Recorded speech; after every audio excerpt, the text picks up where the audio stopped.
Hello viewers, this is Paladin of Odin, and this is some more Magic the Gathering Online. This is another episode of the Standard Commentary series. Oath of the Gatewatch has officially pre-released, and tomorrow, February the 1st, it will be officially released. So we are getting to see some of these newer cards from Oath of the Gatewatch. So Oath of Nissa, he grabbed Seagate Wreckage. Adds colorless, and 2 generic to draw a card, but only if you have no cards in your hand. He has Crumbling Vestige, comes into play tapped. When it enters the battlefield, add 1 mana of any color to your mana pool, and it taps for colorless. Oath of Nissa, 1 green for a legendary enchantment. When Oath of Nissa enters the battlefield, look at the top 3 cards of your library. You may reveal a creature, land, or planeswalker card from among them and put it into your hand. Put the rest on the bottom of your library in any order.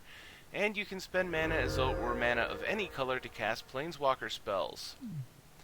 And he played a Ruin in their wake, though he doesn't control the wastes.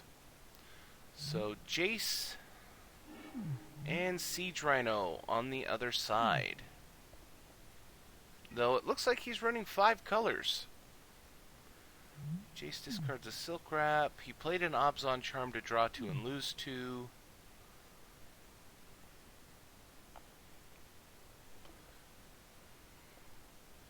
So back to the green-white side, who looks a lot like he's running a ramp deck.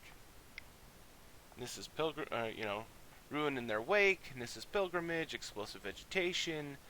Oath of Gideon, 1 white, 2 generic, legendary enchantment. When it comes into play, put 2 1/1 white core ally tokens into the field. Each planeswalker you control enters the battlefield with an additional loyalty counter on it. Well, that'll help Gideon ally of Zendikar quite a bit, because then you could anthem him on turn 1 and he won't die.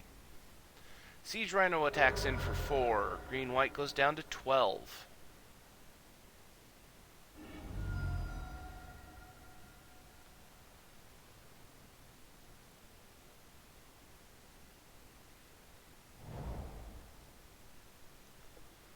But what is this guy playing? You know, at first it looked like he was just playing an Abzan deck with Splash. You know, blue, red, whichever choice you wanted to make. You know, it's easy enough to play cards like Jace with a splash of blue. Taps Jace, discards another Silk Wrap, and flips Jace. He shrinks one of the core ally tokens. But like I was saying, I thought he was just playing an Abzan mid-range deck, but I really don't know now. Ooh, and he's playing with new cards. Kalidas, Trader of Get. Response from the green and white side. Secure the Waste for 4. So Kalidas is 2 black, 2 generic for a 3/4 lifelink. He's a legendary vampire warrior. If a non-token creature an opponent controls would die, instead exile that card and put a 2/2 black zombie creature token onto the battlefield. Pay a black and 2 generic, sack another vampire or zombie, and put 2 +1/+1 counters on him. He could be quite annoying. Oh, Great Aurora from the green and white side. So he is playing a ramp deck of sorts.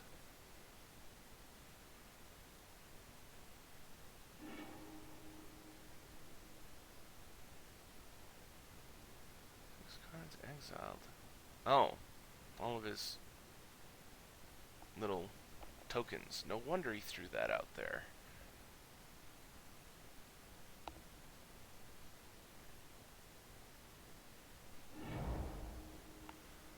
Okay.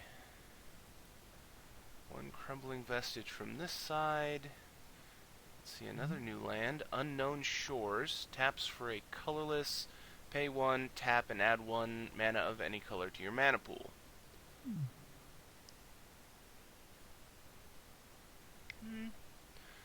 They came out pretty well even. You know, there are a few more lands on the green-white side, but... Retreat to Emeria. And fires off the fetch land. That'll get him an ally token. 3 mana left, 9 cards in hand. And Oath of Gideon. That'll get him 2 more ally tokens. And discard 1 card. Popping the fetch land on the other side. Again.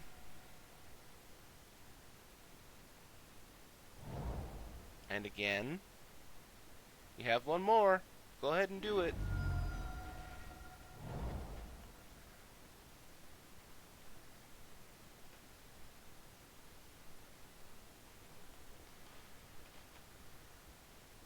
And he's playing something at the end of turn. Utter End on Retreat to Emeria. And he discarded Nissa, Voice of Zendikar. New Planeswalker, 2 green and a generic, 3 loyalty counters, +1 gets a 0/1 green plant token, -2 puts a +1/+1 counter on each creature you control, and -7 you gain X life and draw X cards where X is the number of lands you control.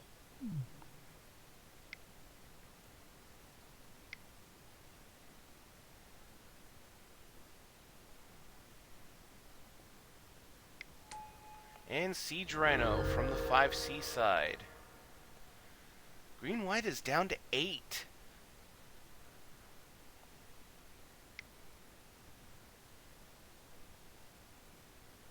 Another play from 5C is Treasure Cruise. Alright, green and white's going to have to do something. Core ally tokens aren't going to do much against a Siege Rhino, unless you have 4 of them. But he has 8 cards in his hand, so he should be able to do quite a bit.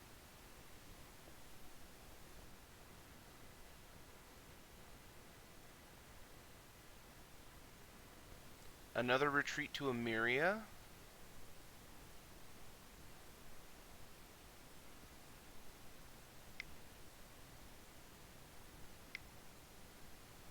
And Nissa's Renewal. I was just thinking that would be a really good card for him right here. It'll put him back up to 15. He'll get 3 more lands, 3 triggers off of the retreat. And he's making ally tokens.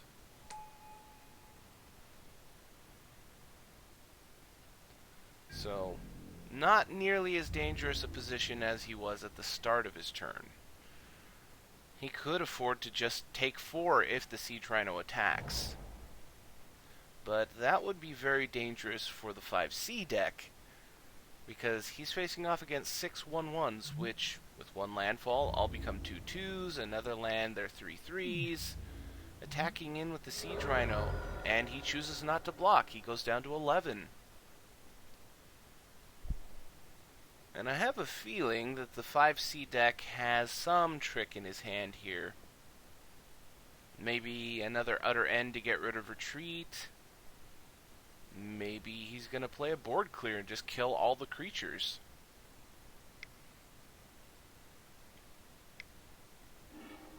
And another Utter End to get rid of the Retreat.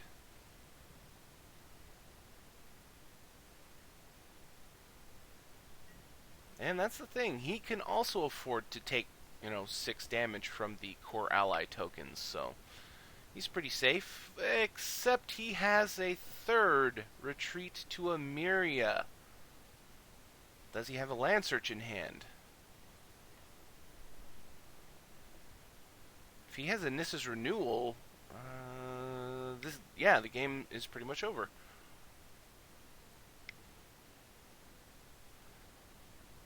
And there it is, Nissa's Renewal. He'll go up to 18, get 3 triggers off of Retreat to Emeria.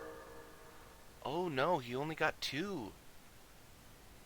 He didn't have 3 basic lands in his deck to search for. But it will still be game unless the 5C deck can kill 1 creature.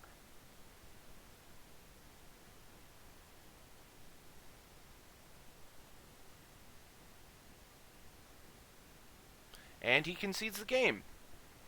Well, I'm going to end the video there. That was Green-White Ramp versus, I guess we'll just have to call that 5C for now. I don't know if it's control, aggro, or whatnot. There are many, many decks. But, some of the new cards, some of the things you can expect to see from now on. But if you liked what you saw, hit that like and subscribe.